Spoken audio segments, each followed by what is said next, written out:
Okay, I hope you had a good tea break.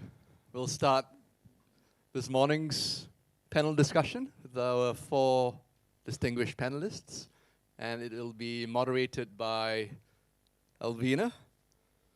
Alvina Tay, she is the co-founder of Brand New Land. And the theme for the conversation would be finding joy and meaning in work as a Catholic living our faith. Take it away, Alvina.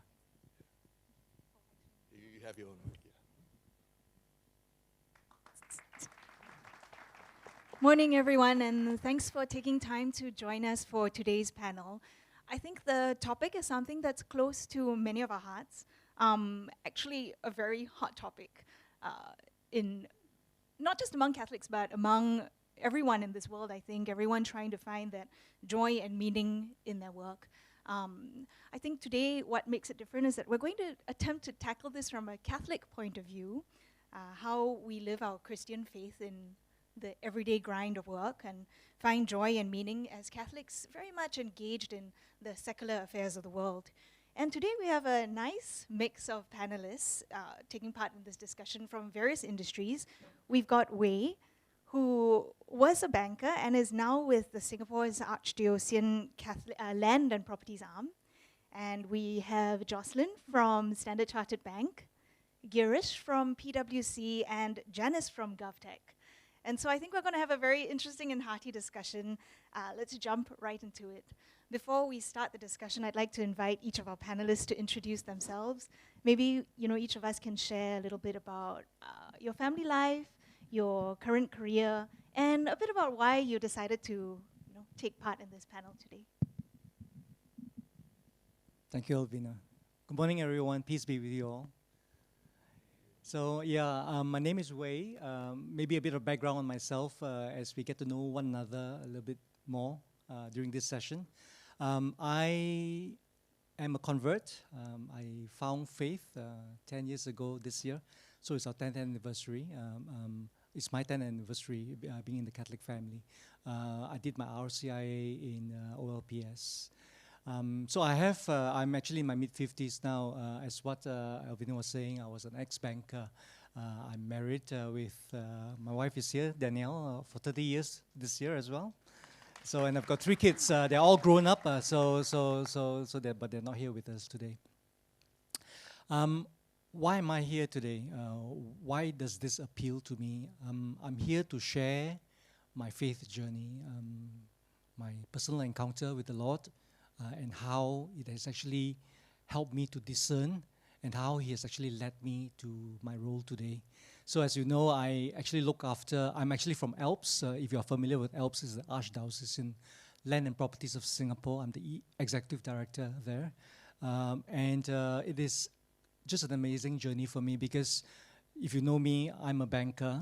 What do I know about land and properties, right? I live in one, But beyond that, I can fix a light bulb, tell my wife what she needs to cook for me for lunch sometimes. But beyond that, really nothing, right? So I think it's been an amazing journey for me. And I wanted to share this with all of you as to how the Lord prepares me for this role, despite my own weaknesses, my shortcomings and all that.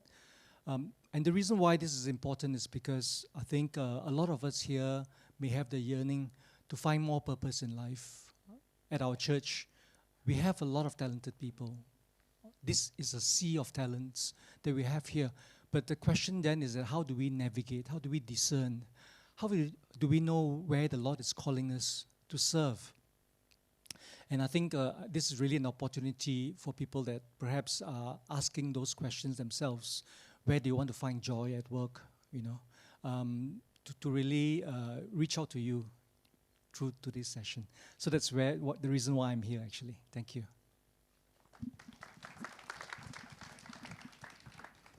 Hi. Is this working? Okay, fantastic. Hi, everyone. I'm Jocelyn. Really excited to be with all of you here today.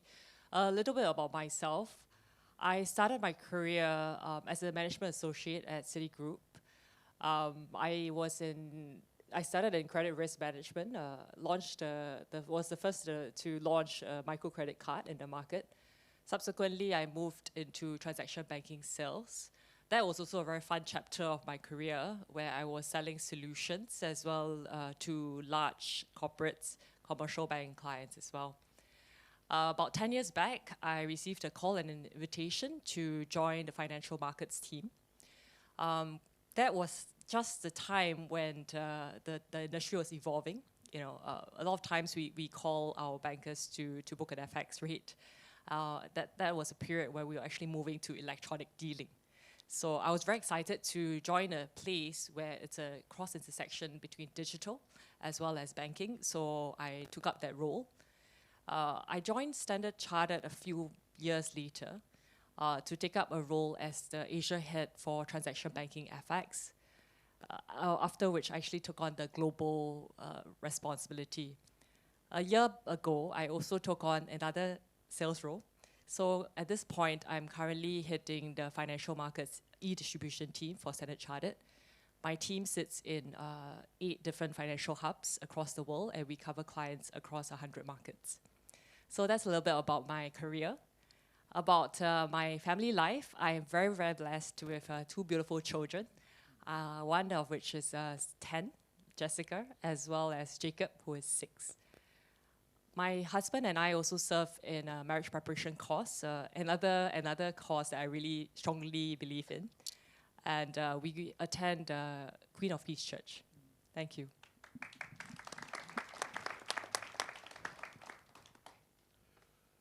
Good morning, everyone. Good morning, brothers and sisters. My name is Girish. It's a little less R in my name. This is a single R. But lovely to see everyone here. I have my lovely wife, Rachel, who's here supporting me. Thank you, dear. And, you know, she's been my best friend and strongest supporter for the last 2 decades. We have two girls. One is 17, Lara, and the younger one, Ella, who's about to turn 13. So it's been an interesting journey, obviously, as a husband and a father, balancing both work and home life. So at work, I'm a partner at PwC. I've been in the firm collectively for almost 2 decades.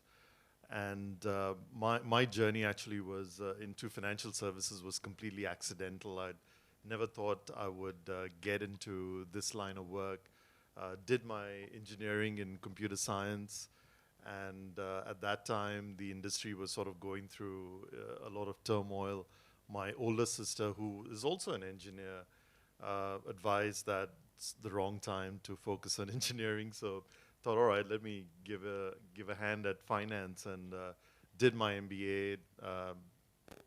Had a campus interview with Price Waterhouse at that stage, and the rest is history, as they say. You know, as a partner in PwC, I have a very diverse team, so it's quite interesting to hear how do you motivate the team, how do you drive them, and you know, I keep sort of thinking of them in different ways. You know, and on one hand, I think they are a family, but on the other hand, I feel they're almost like a sports team, because they all have different skills. They're good at different things. You know, somebody's good at saving goals, the other is good at making goals, and you know, as both a captain and a coach of the team, really my main job is to keep them energized, keep them focused, and to constantly make them grow in everything they do. And in my own journey, the last sort of 20 odd years in both banking and finance, you know, I started, of course, first learning the product, so the technical aspects, then learning the client. And finally, I thought the most challenging aspect of work was learning the people, right? It's all about how do you work with people, how do you get them to do the right thing? And of course, you know, supporting my wife as well in her career, and we keep sort of exchanging thoughts on our experiences. We find that there is a right way to do things, and ultimately, you know, it's all about being able to sleep well at night, having known that you've accomplished what you can do. And today here, to be honest, I'm here also to learn. Father Garcia's talk was amazing. You know, there's so much content there that I've asked for the slides if I can get it, because it'll take me a few days to just digest everything. But you know, for me, it's never enough to keep learning, and I'm here to learn from one another. Thank you. Morning, everyone. I'm Janice. Actually, I prepared a simple picture, if there is, just to share a bit about myself. So I started at the top left hand. I started my career with the Navy. I signed on. I served on board the petrol vessels, landing ship tanks, and missile corvettes. So I think I really had a good time there. I found God in the stillness out at sea. It's not so much the work, the people, but I miss those moments. When we have that time with him, so I miss that. And then after that, you see, because I met my dear husband, Edwin, who's in behind there. Thank you for coming. We decided to settle down, have a family, and I thought I would prefer a job that's based more on land. So I found, thank God, I found myself at the Ministry of National Development. For 3 years, I worked on interesting projects like housing affordability. Please don't ask me why we price your houses like that. But yes, we had research, and I think it was good times learning on interesting problems. And my stint in MND, I also worked on emergency preparedness. At that point in time, we were preparing for diseases like Ebola. We were like, oh, it will never come to Singapore. But when COVID struck, and then I saw our drawer plans being used at the expo, I was like, oh, thank God, the government plans in advance, so thank you. Yeah, so I spent quite a good time there, 3 years there. But then my girl came, my first daughter, Clara, came along. You see her on the right. And then when she was 3, I thought, backside a bit itchy. I wanted to try something new again. I've been in government for a good part, like a good 8-9 years, and then I thought, I've never tried private sector, so why don't I go out and see the other side of the world? At that time, if I'd known Jocelyn or Girish, I think it would have made my life easier, but because I studied econs and finance, and both my mom, mother-in-law, they're all bankers, I thought, hey, actually, banking sounds glitzy, I want to go into banking. So I sent out tons of resume, CV, or any job, any related banking thing. I thought, hey, I want to go there and see. But obviously, God has other plans for me. And when he closed that door, it was quite depressing when you send out so many CVs and you don't even hear anything back, right? And you're wondering, oh, did I do something wrong in the first part of my life?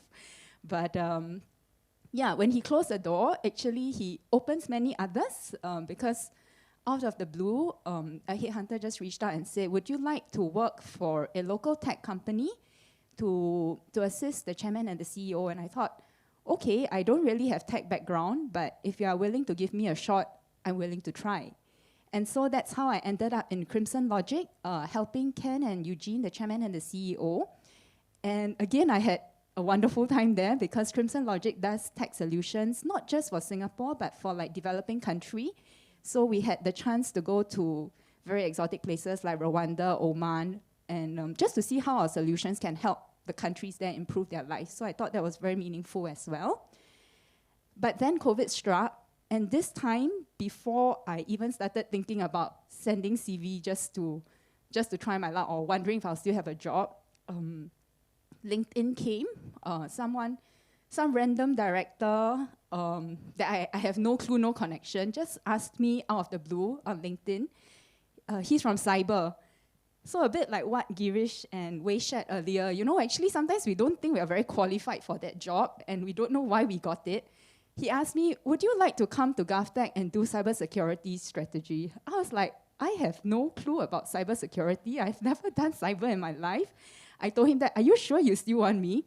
He's like, yeah, I just need someone to come and help me do strategy. I was like, okay, I think it sounds interesting. Cyber was up and coming. If you don't mind me, then I don't mind giving a shot. And yeah, and so I think once God opens the door for you, right, everything just flows because I have no idea what to say during the interview. I thought they would ask me very technical questions, but that didn't happen. And yeah, so after a while, I landed a job in GovTech. he got me there and he gave me the time to train, to learn more about a new field. So I was very grateful. The center picture is us in GovTech during COVID, trying to be agile, working on projects. And also, just this year, I had my second kid. We had our second kid, Caden.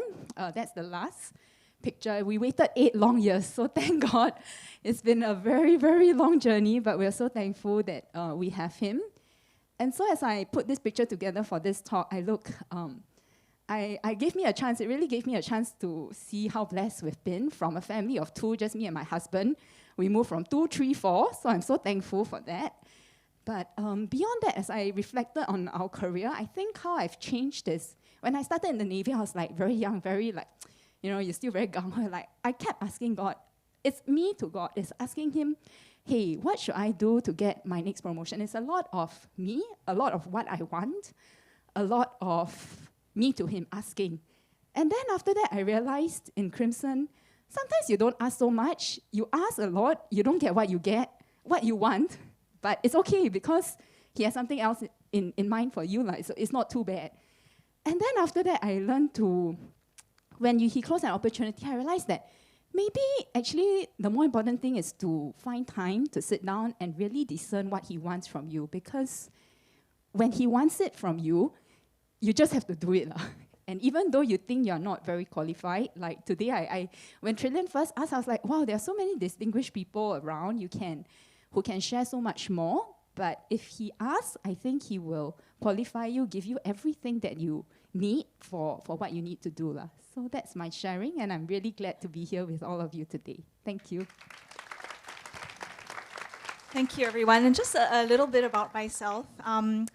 I'm Alvina. I'm a co-founder and director of a landed boutique property development arm. That's actually me in my construction gear at one of our construction sites. My career journey is a bit different from Janice. I never really discerned. Everything just happened by, just follow the flow. That's the opportunity. Just go with it. And sometime last year, I was wondering, actually, what's all this for? What actually is this? What God wants me to do? And then our company is about 4 to 5 years old. And when I thought about that and I reflected about it and I looked back on how our business had grown and the employment that it had created for the people, I realized that, hey, maybe this is what God has steered me towards. Just, taking my talents and then I'm just a tool and God's in charge, and just be there at his service and he will make a way. On the family front, I also prepared a picture. That's me with my 4 kids. Elia is 11, Kairos is 10, Edo is 8, and Rance is 6, and they keep me young and drive me old at the same time, I'm sure. You guys would understand. And when my husband first took this picture and I looked at it, I was taken aback, because I think many mothers would relate to this. I didn't realize how big they actually were. Again, just a tool from babies to this point, and just being there as their mother and then just at God's service. Yeah, so the reason why I decided to take part in this panel today when I was invited is because, back to Father Garcia's concept that creation continues, and we're all tasked with so much work. There's so much work that God has tasked us each to do. And that's really not easy, because the lines are always blurred between those 2 sides of your brain, right? That Father Garcia shared about. So really, let's just be here to support each other and lean on each other. It's a journey that we're all in together. And I look forward to a fruitful session today as we all take part. So let's delve straight into it with the first question we have for our panelists. Very broad question that goes straight into the topic. How do you live your faith in the everyday tasks and duties of your work as Catholics in what is very much a secular world? Wei, maybe you'd like to give it a go? Okay, thank you, Alvina. I think the difference between my role and their role, I think for all of you now, you would have gathered, right? I work with the church. It's a vocation. that I've been called to do. So that itself is a difference. But is it really different? Yeah. Does it mean that actually working for the church and working for the secular world, our problems are different? Is it more complex? Is it easier? Right? What do y'all think? No? I can see Lucy there shaking her head and all that, yes. Anyone else? Do you think it's easier to work for the church or in the secular world? It's harder in the church? You reckon? Why is it harder, you tell me? Because the expectations of the church in terms of your faith and what you believe in has to be factored in. Work is KPIs and you know what they are, and you're clear and you deliver. So you have got the whole higher spiritual and moral standards. Yeah. Is that true though? Why can't we have all these moral and spiritual standards outside in the working world as well? Why is it different? Right? So I think these are things that I think about a lot, to be honest with you. As I've said, right, I'm here to share how I live my faith in my work. But I think I'm also here to share with everyone the reality, right, of what we see. Different lenses, actually, from different spaces as well. Actually, at the end of the day, I think what Father Garcia said to me, or said to all of us here today really hit me, right? Is it the work that gives you dignity, or is it the dignity of the worker itself? It is the dignity of the worker. What does that mean, right? It means actually we are still dealing with human beings, whether we are working for the church or we are working for the secular world. I think there's no difference here. I think what do we crave for, right? We crave for love. We crave for a listening ear. We crave for dialogues. We crave for empathy. All the things that we are created for, right? God has created us for us to be capable of actually loving and be loved as well. So I always feel that, you know, if you need to live your faith, you need to be able to love your neighbors, right? And we all say this in a very sweet and nice way. Yeah, love neighbor, love him, love him. But do we really know how to love a person when we don't know where the brokenness is or where the joys and pain of the person is, right?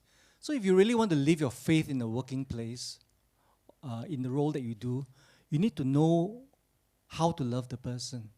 You need to be able to listen and dialogue. I think that's important. And that's something that I actually did when I first took on this role. His Eminence, when he was helping me discern, he was an archbishop as well, of course. When he was helping me discern this role, he basically told me in almost a very silent, quiet way, he said, working in the church can be very challenging, right? And he's really told me that, right? So I thought about that and I realized actually why is it challenging, right? It's really that we are dealing with all these people, right? Who wants to be recognized, to be seen, to be a person, to be counted, right? So the first thing I actually did was I went around having dialogues with many, many people, right? And I think some of you here will know that. I think that is a very important part of actually living my faith in my workplace, is to really understand how to love a person, right? So that is actually the starting block for myself, and I think that's something that's very key. The second thing I wanted to share with everyone, and really this is not scripted, so I'm really moved by this Holy Spirit as well, is I told you earlier on as well, I shared that I am a banker. I've been in investment banking for a long time in consulting. I don't bring any skill sets along with me that I've learned the last 30 years before doing this. But I'll share one thing with you. In fact, I'll share 3 things in this particular point.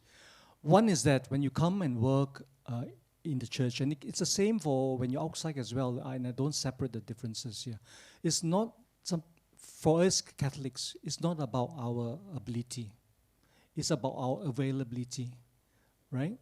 So it's a big difference, between being able and being available. A lot of us, always think that, we can do something, we can build a rocket and send it to the moon and all that. It's not about that when we do work with a Christian heart, with a Catholic heart. It's about being available to God, to decrease yourself so that He can increase in you. Right, exactly what St. Paul says as well, so beautifully said. Your grace is sufficient enough for me, So I think that's important, right? Within the main point that I was going to make. Second thing is actually, it's not about the doing. We are too busy doing. In fact, I feel sometimes the devil loves us when we're very busy because we can't think and pray anymore, right? I think the doing must move, and we must move to the being with God. What does that mean? It means having a deeper prayer life. And I'll share with you, I've never prayed so much in my life until I joined Alps. Really, seriously. So God forms you in many ways, and the prayers that I do in times whereby even before I met Father Colin yesterday, I was outside praying as well. Oh, I don't know whether it's going to give me a hard time yesterday, but he was so gracious, and we pray, right? So I think know the difference between ability and availability. Know the difference between doing and being. But last but not least, for us Singaporeans especially, we're always looking for outcomes. We're always looking for the gift. If I do this, I get that. I think we need to move away from that, whether we're doing church work or outside work as well. But focus on the giver. God himself. In fact, that's it. It's very simple. Availability, being the giver. What are we centered in? We're centered in Christ. We bring Christ to work, actually, at the end of the day. Yeah, so that's where I think my own reflection is when I was given this question. And we can talk a little bit more about that as we go along as well. Thanks so much, Wei. I really love how you have tackled this concept and simplified it. So just to summarize it so that we have these key takeaways to bring home with us today. Number one, and this is what I got from your sharing. Number one, it's very simply the people at work. If you're looking for meaning at work, just look right next to the person who's working to you, that soul at work, and start there. If you're looking for somewhere to start, which all of us have that desire to be of service to God, sometimes we don't know where to start because it's such an enormous concept, but just starting there, that very simple person next to you. I love that. And also about being available, not worrying so much about whether, you are qualified, but just putting yourself making yourself available and then let God lead. God's in charge. Being, of course, that prayer life, which in itself, I guess some of us struggle with that prayer life, but just making time for that. And focusing on God and not the outcome. I love that because, if we just do our work calmly in the face of challenges, let go of the problems that are too big for us and just let God take charge. And remember, the outcome is not up to us. You can go home and relax. Okay, let's go to do you guys have anything else to add on to this topic? If not, we can go to the next question. And this is, again, a very relevant one to us. What are some of the challenges that you face as a Catholic in your career? Of course, sometimes, we grapple with those difficulties at work. Sometimes even moral problems. And how do you overcome these challenges? Jocelyn? Sure. I get asked that question a lot, actually, because financial markets tend to have a reputation for being very fast-paced, very aggressive, and traditionally very male-dominated, right? And I think it can really be that case. In my earlier years, I joined a team where my boss would think that the culture of fear and hyper-competition is how you would drive the highest results from a team. So he was not setting clear roles and responsibilities, right? It was, and because you don't have clear coverage rules, you end up every man for himself, right? So you will end up fighting for clients, you're fighting for port. At the same time also, it was not easy because people didn't want to help you. I joined the team, people didn't actually want to teach you, and you had to actually pick things up yourself, right? So it became a culture of, there was a lot of office politics as well as hyper competition, right? So that's the reality of some teams still, and some parts of banking, for sure, right? Obviously, this was made worse during the financial crisis when retrenchments happened twice a year, right? So the bottom 5% will get cut every 6 months. And that's the reality of the industry I work in, right? And that actually just made things worse, right? Because obviously in the Maslow hierarchy of needs, when you are fighting for survival. It brings out the most basal nature of people. So it is very challenging, and I think it is definitely exacerbated things and how people react to one another. So as a Christian, right, how do we look to overcome some of these challenges that we see at work? My point of view is quite straightforward. I think that you start by owning your own personal journey, right? So you really need to own and realize that this is your life, right? Take ownership of it. How you want to lead it is important. You need to realize that as Christians, work is a calling, right? Ultimately, we are asked to integrate our faith into this arena, which we spend the majority of our efforts, a significant amount of efforts, right? A lot of times, especially at the start of our lives. So understanding that, you have to start with also self-awareness, right? So self-awareness, what are my strengths? What are my weaknesses, right? What do I stand for as a Christian? So basic understanding of yourself and your strengths and weaknesses is critical. Not only that, then you have to see which environment can I have can I actually be able to speak the truth? Or how can I go into an environment that I can speak the truth regardless, have the courage to speak the truth, or build an environment that can help us speak that truth, right? So that is some of the basic principles that I go by. I would also say that it's also a journey, right? It's really important to equip yourself with the right tools to get there, right? So I would say, for example, I attended the Catholic leadership course, right? That actually CBN organizes on a regular basis. I think that was a really excellent course that actually equips you with both the secular tools you need to be a very strong leader, but also we talked about the Christian side of things, right? And through that, I actually gained a mentor, right? A Catholic mentor who was previously in the banking industry. And he was helping me both with my strategy as well as my moral dilemmas. And that was very, very critical for me, right? So that it's a cause I strongly advocate. I think it's something that you need to do as you go along, like just to constantly equip yourself to be a better worker, a better leader, right? And how do you integrate the two? I also think that it's not only it's a journey, but also you have to choose the arena that you actually want to operate in, right? So for myself, I decided to be in corporate institutional banking, right? That means I actually serve I serve clients who are the most sophisticated treasurers, as well as traders across corporates, across banks, across investor clients, right? It actually challenges me mentally, but also at the same time, because I'm of the hyper competition, we're always up against 10 banks or more. It also means that they will have deliberated every solution quite carefully, right? So there is a much lower risk of mis-selling, and I can actually stand by the fact that I'm quite confident that whatever we sold them is the right solution for them.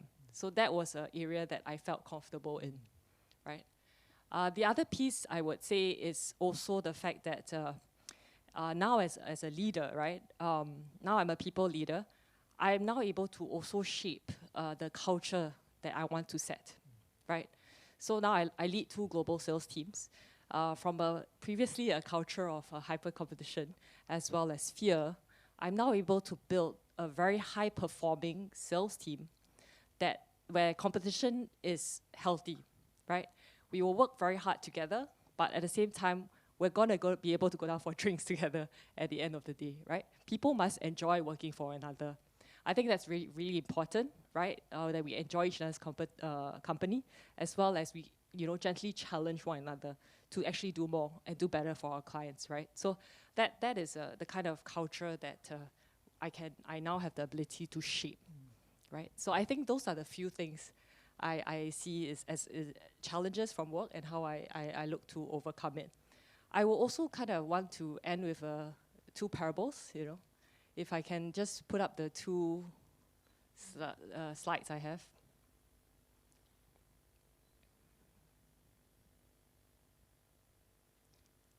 Okay. So this one is the parable of the talents, right? So it's really about maximizing the potential, right? It's about maximizing your own potential and other people's potential. And what struck me about this was also that have the courage, right? Take courage and actually forge the path ahead, right? Be that truth, be that light, right? It's Christ at work is something I struggled with earlier. And I actually spoke to my SD a lot. I said, do you think I should be in Philippines helping the poor instead? She said, no, actually, I think God put you where you are to be at that light, right? And please shine brightly for him wherever you are. So that was kind of my journey, right? So here I am in a financial markets looking to make that difference, right? To make that cultural shift to more people so that we can make a bigger impact, right? So take courage, go ahead, forge a path wherever you are, right? Whether you're starting your career, mid-career, or senior management, you can definitely make that difference, yeah? The second parable that I draw inspiration from is Daniel and the lions, right? So you know the story, right? And I think it's really important that you stay focused on your Christian values, right? Regardless of that circumstance around you, right? You can actually not partake in office politics. I made a conscious decision that I will not step on anybody to get ahead, right, from day one. So that's something I live by, and regardless how many lions might be around me, this could be competition, this could be internal, this could be many factors, I try to stay very focused on where my values are and what I would like to achieve as a leader. Thank you. Thank you very much, Jocelyn. I think the thing that impressed me a lot about what you just shared is God put you in that position of leadership in a big company. And, you know, in order to equip yourself, there's so many courses available, but you chose one with a Catholic focus, the Catholic leadership. Catholic leadership. Do you want to? Sorry, what's Catholic the course leadership course. Catholic right? leadership course. So there'll be a segment about it later, but actually a few of us are alumni. Nice. So actually, in fact, I think 3 of us are alumni. So as you can see, it's a very good course, and we highly encourage it. Yeah, so I actually, to be honest with you, I didn't even know that this CBN existed until a couple of months ago. And some of you might be in the same shoes as me. So, you know, the support is out there. As long as you just feel that little spark of something, the support is there. God will put it there for you. And I really like that parable that you shared about the talents. So just to share, I recently went through this parable with my youngest child. He's 6. And the question he asked me made me think. He said, but Mummy, why was that servant scared? So that is what he picked up from the parable, that the servant who buried his talent was scared. So I've always looked at it from the other point of view. You're given the talents, go all out. But to him, and from the very childlike point of view, it's that fear, and he didn't understand why the fear was there, maybe from his childlike point of view. But maybe we too can be childlike, and you don't need to be afraid. God gave you the talent, and just go for it, like what you shared, and God will do the rest. Yeah. So thanks a lot for that, Jocelyn. And the next topic or sub-question that we're going to tackle is any tips for how to achieve work-life integration? Not a work-life balance, but a work-life integration as a Catholic living out our Christian duties in the world. Janice? So I think based on my experience working both on board the ship and in a cyber ops center, I came up with an acronym. And the acronym is SOC. Because SOC, we go to an operation center and you want to have the monitor. But I think when I think deeper about what SOC stands for, right, I think the first S is to be still. We need to really make time in our busy day just to be still so that you can really listen and discern. And 2 apps that people have shared with me was one from Win. It's called Pray As You Go. It's just 10 minutes in the morning. You can just download that app. It helps in the meditation. It just gives you the reading. And the other tip I got from my coursemate Fujin, who kindly helped organize today's session, was the Catholic SG app. I think what he shared at a pit stop that we had was very good. He said, instead of spending that 5-10 minutes playing game, watching Netflix, why don't you just open the Catholic.sg app and see what it says to you? So that's my S. And then the O for me stands for being open, like what Wei said, to be available. But I think beyond being available, there's also a part of us that needs to be obedient, because after you know you are there, right? Sometimes in our mind we're like, I think I know better. That's not really for me. And it can be like quite scary, like what Alvina said, can I really do this? But just take that leap of faith, and if you feel that this is what God has called you to do, then just go ahead and obey and just do it. And I think the last C for me is to build communities. So Jocelyn mentioned about the CBN LEAD program, and I'm very thankful that through that program I met wonderful people like Girish, who's shared very interesting perspective, and my classmate Karina, who's here. Thank you so much. I think sometimes we don't know it, but like a simple WhatsApp text, a simple chat, we just share the challenges that you're facing. It really helps to have that listening ear, to have that sounding board, and someone who also understands the Christian values, the challenges that we have. So I think building communities, having that network of support is very important. So that's it from me. SOC, a SOC. In slang, sometimes it sounds like crazy. Sometimes you think you're a bit SOC, or you're a bit crazy, but don't worry, it doesn't make sense to you now. Sometime later, I think it'll all come together. Yeah, so thank you. Thanks so much, Janice. Thank you. More things for me to learn today, the Catholic SG app. I'm really bad. So again, that's the first time I'm hearing about this Catholic SG app. I guess that's why I'm here. God wanted me to hear all this. So great. The next question we have, and this is a pretty big one. How do you find the passion in the work that you do? Is it purely for the pay? Of course, we all know the answer is no. So, but how do you do it? And how does God play a part in helping you find your passion at work? Thanks, Alvina. So this is sort of a very interesting question for me personally. And when I was sharing this question with my wife Rachel, her first response was, "Oh my God, this is such a difficult question." And I said, no, it's not. I mean, I think, I already know the answer. And I started first with reflecting on my own career journey, right? And today, I guess, in the audience, I'm sure we've got people in different stages of their career journey. And, when I started my career,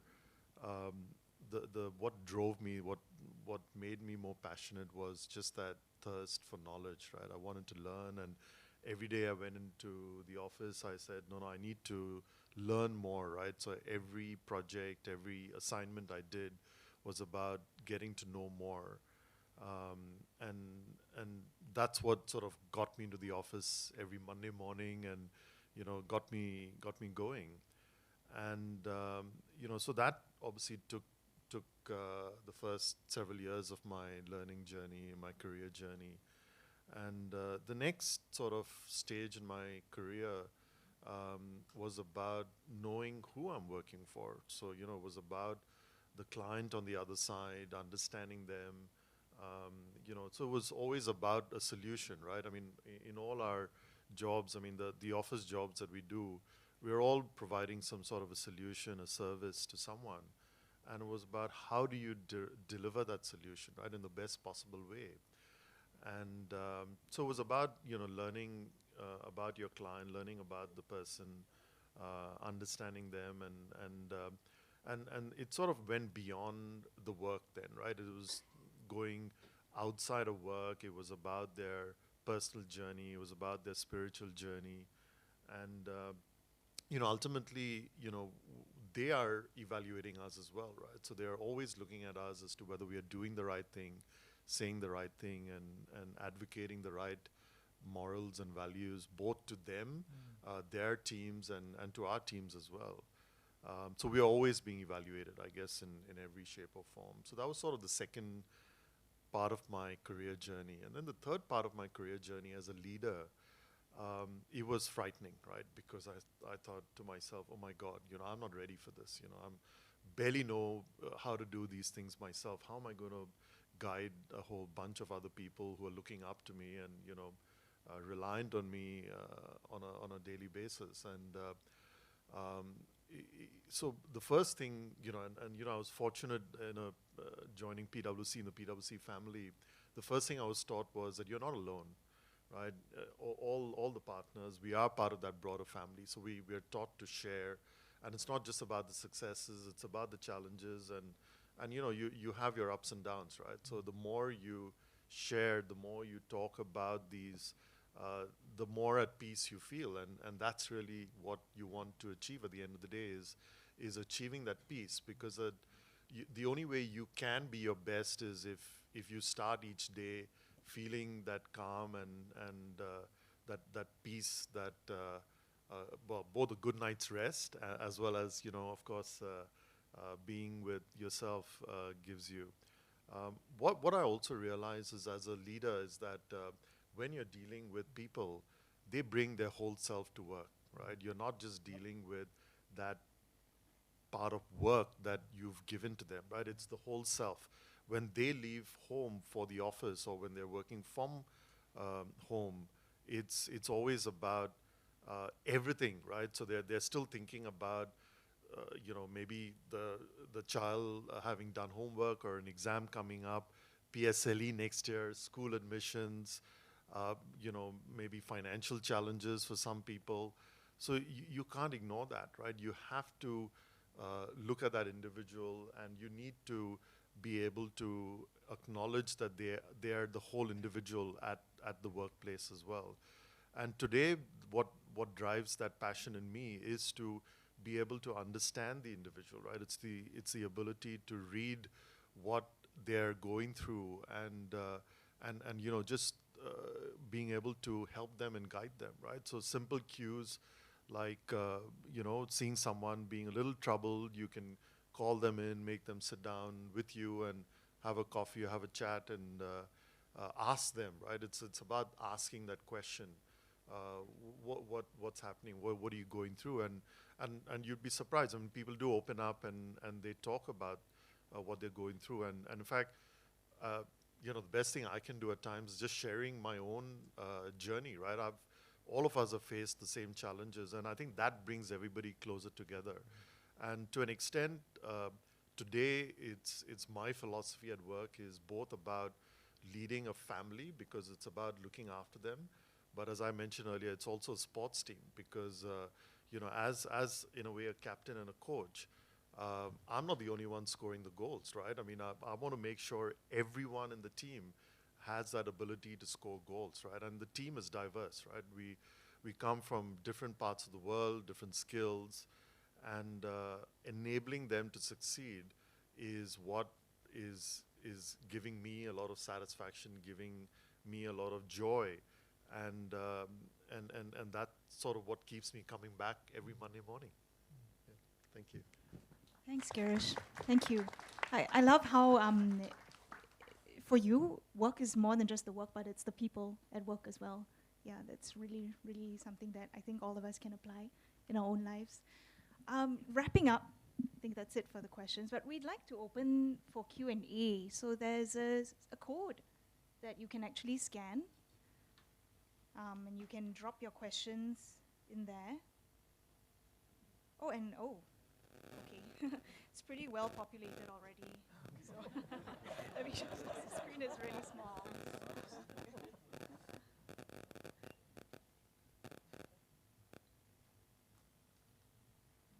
I think that we would just go straight into them. Is that okay, guys? Okay. The first question is, what was the most inspirational experience that you can relate to in your most alone moment?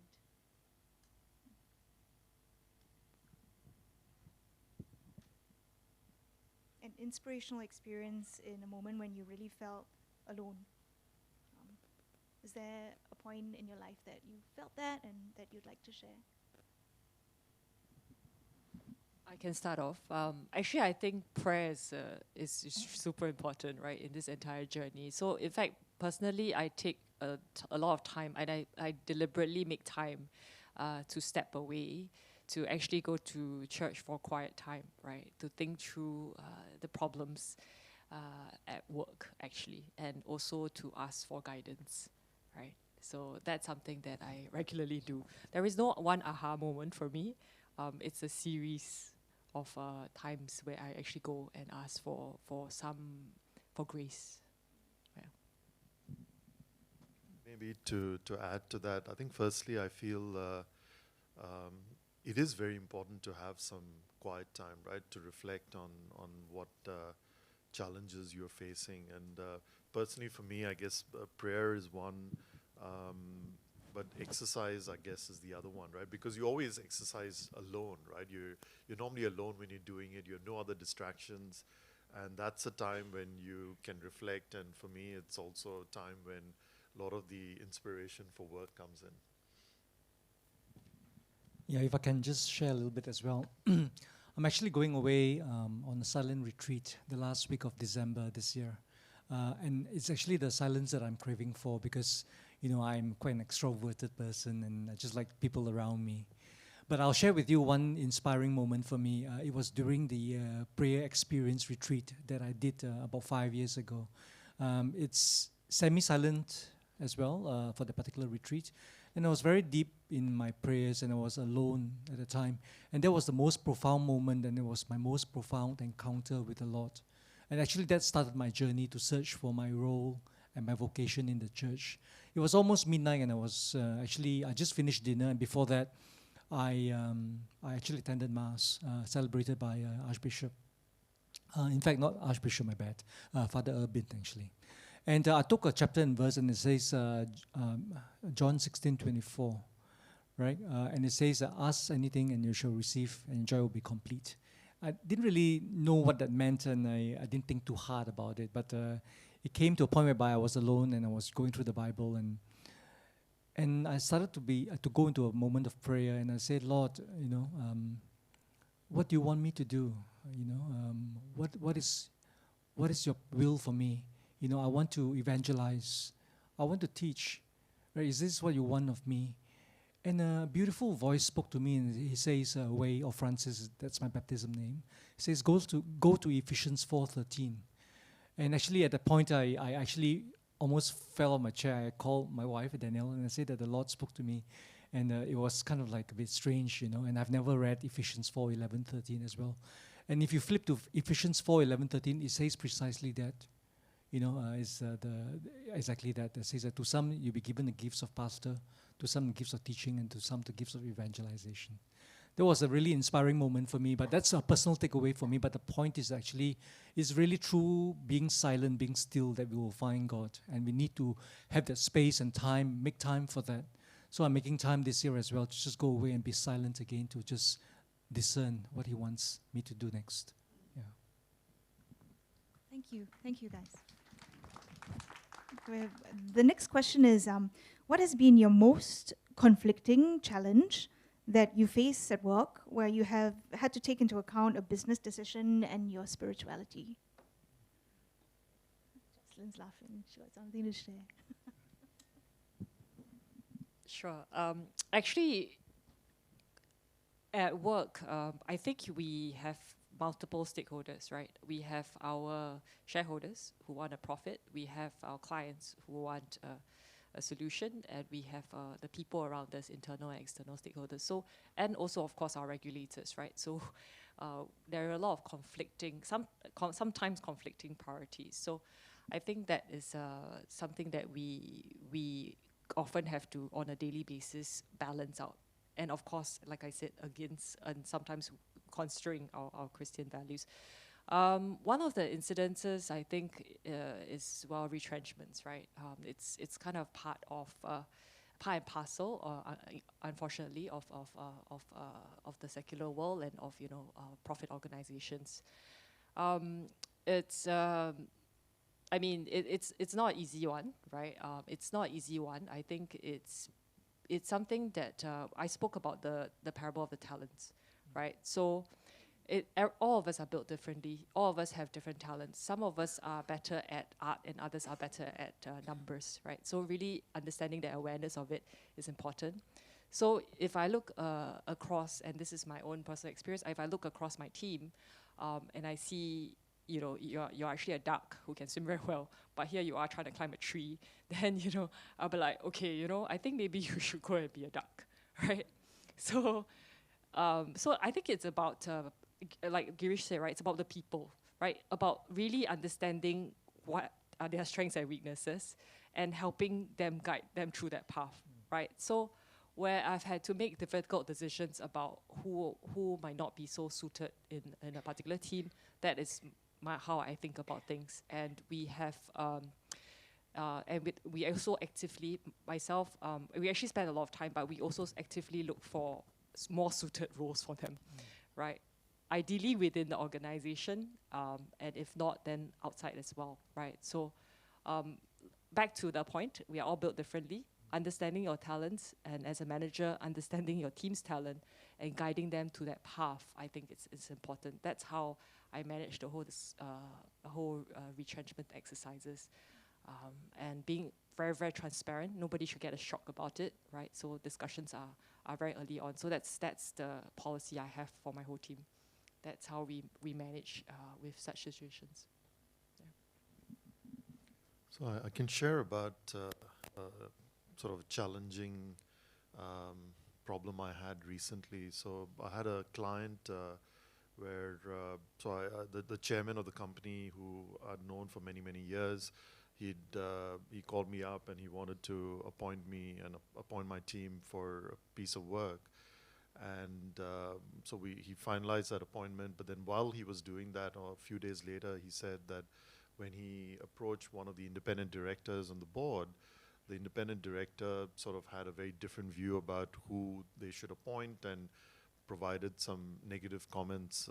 So he was very troubled, the chairman, because he'd known me for many years and we had a lot of mutual respect for one another. And of course he said, look, we can just choose to ignore what this person is saying, but I still want to appoint you, we'll go ahead. And I said, no, I think we should, there should be some way for me to help resolve the problem. So I propose that I will sit down with this person. Of course, not tell him that I've been told about a problem, but just sit down and, discuss about how we would go about doing that piece of work.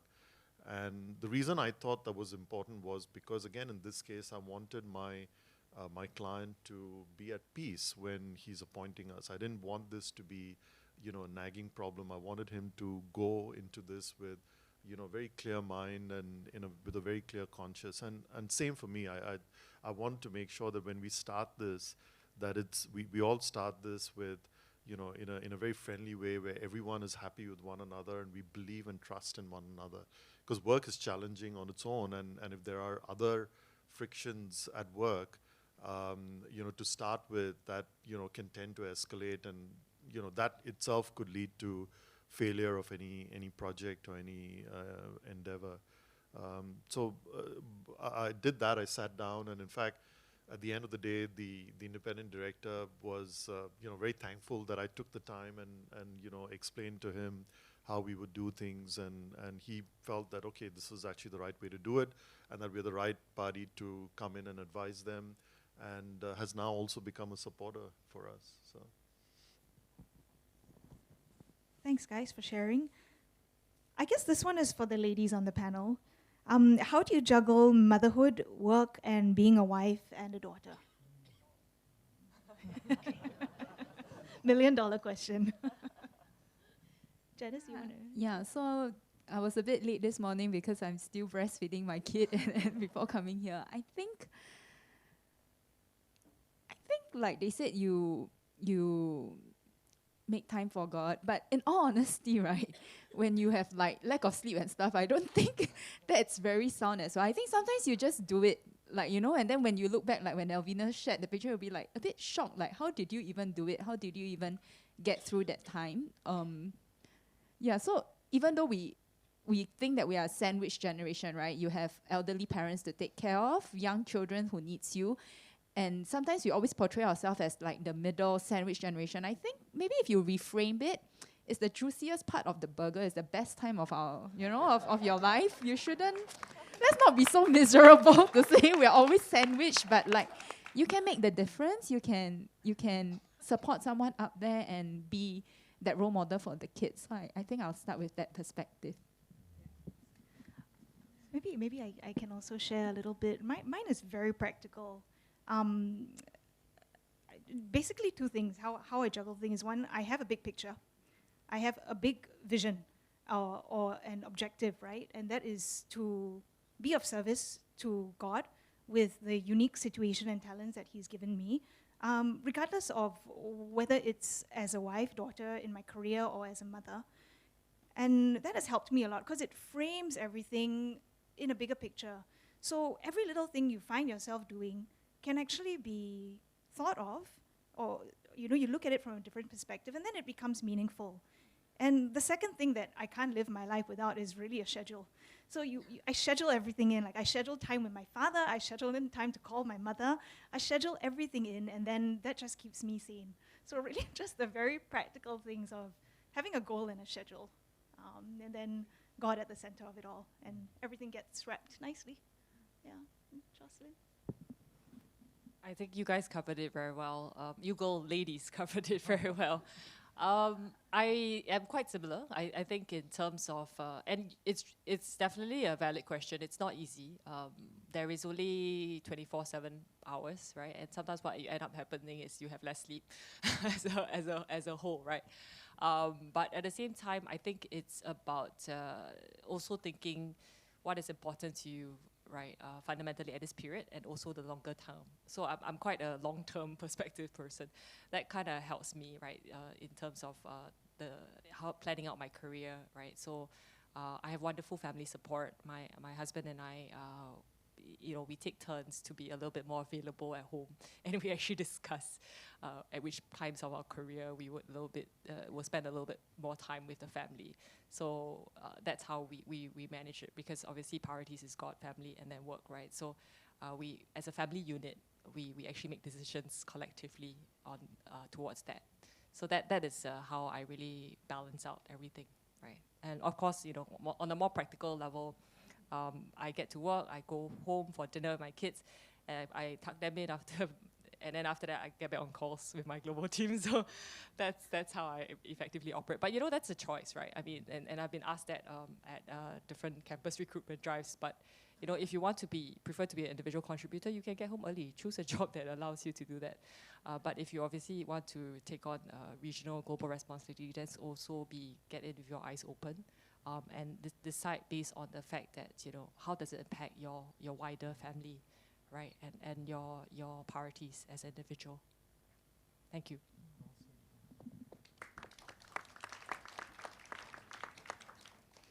How do you find God in your worst, most toxic boss or colleague? Actually, I like to share this because this happened when I was going through the CBN lead program. I couldn't see eye to eye with my boss at that point in time. I thought that everything she asked of me was, it didn't make sense to me. And I thought that she had something against me. But I remember I had a conversation with Charles, who's a mentor on the program, and he said, you can always choose to leave any time that you want, but you may not grow from that experience. In fact, you just carry on. You just carry it with you. Don't have to carry that burden with you. Why don't you try, give it some time, see whether you can see things from her perspective? And I think that was what gave the change. I mean, that was the tipping point for me, because like what Girish and the rest of the panel have shared, when we stop. I mean, of course, there are really evil, there could be really toxic people in the workplace, but sometimes I think, through my own experience, it could be all in our heads.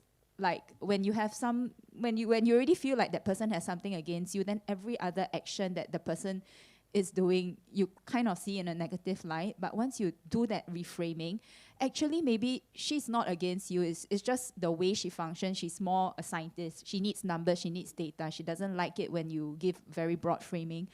So I think when that internal reframing happened for me, I was better able to manage myself when I approach her. And I'm very, very thankful that I didn't throw the letter at that point in time, because now she has become my best supporter at work. She found me a new position, not because she wanted me out of the team, but she genuinely saw a better progression, and she opened up the new door for me lah. So, and even where I am now, when the kid was out, she was like, "How are you doing? Is there anything?" And she has also moved on from the organization, but she remains someone I look up to when I think past that initial perspective. And I think when we bring both our different talents, we actually give a better solution to the boss. So I'm very thankful for that. Yeah, so maybe have a chat even with the person that you feel that is very toxic, and you may find that it could be something different. Yeah. Do you want to share, Girish? I guess maybe I'll just keep it very brief, right? My own journey. I mean, you deal with difficult people all the time, but I guess I've always felt that you just need to trust in Lord with all your heart, right? You don't know the bigger picture. You just need to do your bit. Just keep doing it. Stay firm to your own beliefs, and everything will work out. Thank you. What advice can you give to share? What advice can you share with those who are losing their motivation and passion in their work?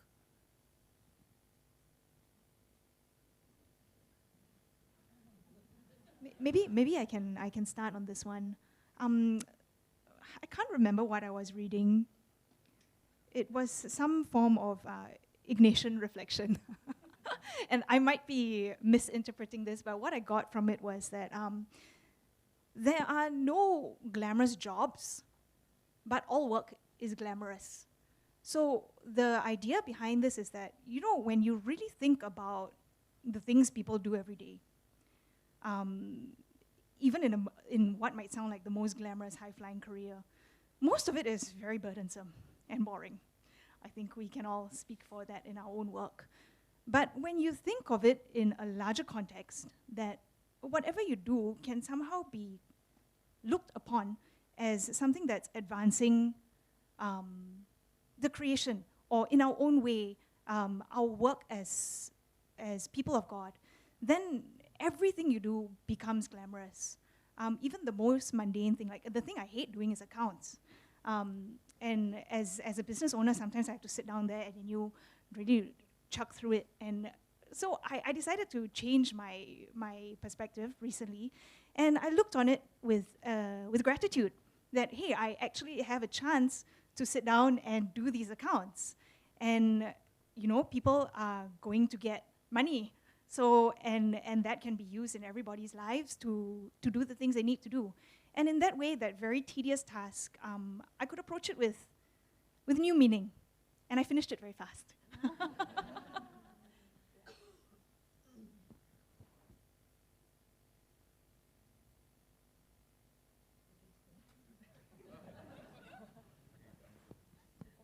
Well, I'm happy to add some points to that. I guess well, as all leaders have this challenge, right? How do you keep the team motivated? How do you sort of keep that spark alive, right? I guess, I mean, what I've done is I don't want to wait till that point in time.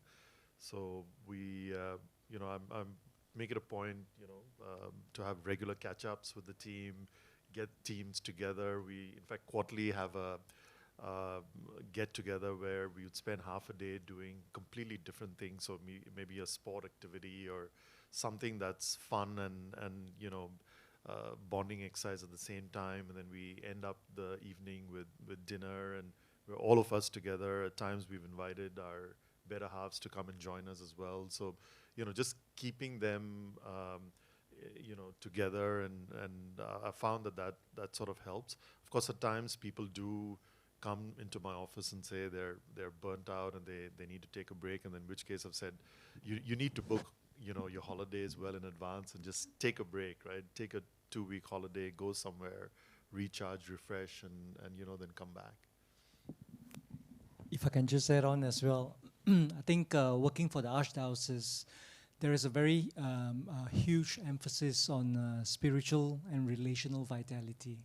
Right, I mean, that actually will keep us going. So we do different things as well within the Archdiocese, and I think we are reminded recently, actually, in one of the assembly that by our Archbishop or Cardinal, that for us we need to refocus in terms of how we see what we do, and he reminded us 3 things. Right, actually, we must first pray, and then we play before the work comes into the whole equation altogether.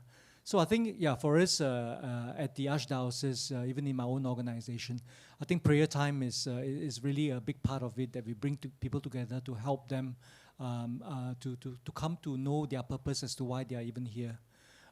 So that's actually what we do.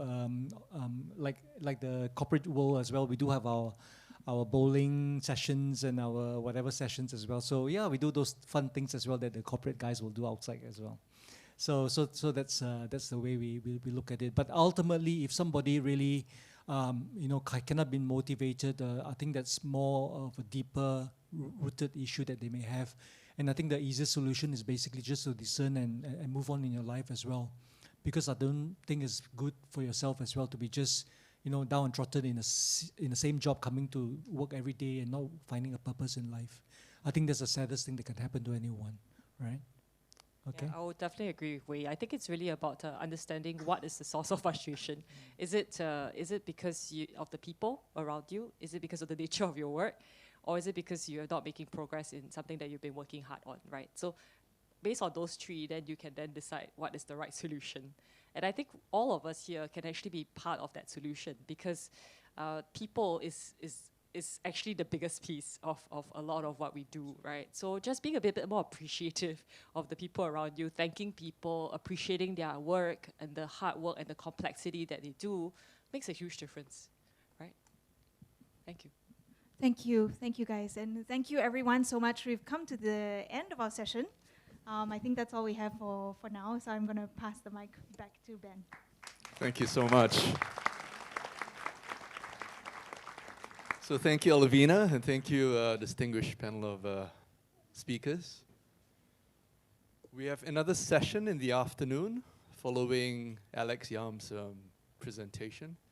But at this stage, we're going to break for lunch, 1 hour's lunch. I think I have a slide to share. And it's about this new ministry that I have no knowledge of. It's called the washing ministry. It's a Caritas initiative, and it's to, like the slide says, promote the reduction of disposables and decrease waste. So this particular ministry has implemented the use of reusable cutlery, and they support everyone. They possess a number of sets of cutleries, and they use at large-scale events instead of using disposables. And the Caritas Washing Ministry's efforts have sparked meaningful reflection on waste generation and the crucial role of simple changes in protecting our environment and reducing our carbon footprint. So I think if you go to their website, you'll find more info. I am assuming, don't take it from me, but we'll go research. I have nothing on this except for this slide that's shown to you right now. This is new to me, so maybe you know better. Aside from that, Trillion? Oh, okay. Is available today? Is that what you're saying? Yes. Okay. So at lunch, I think you'll be seeing more of that disposable cutlery that this ministry has come up with. If there's nothing else, we'll break for lunch. We're given an hour. I think we'll be back by 1:45. Again, there are 2 sessions after this, I think. Or does everyone come back here? 1:30 p.m., everyone comes back here, and then we'll start with Alex Yam's presentation. Okay, have a good lunch break.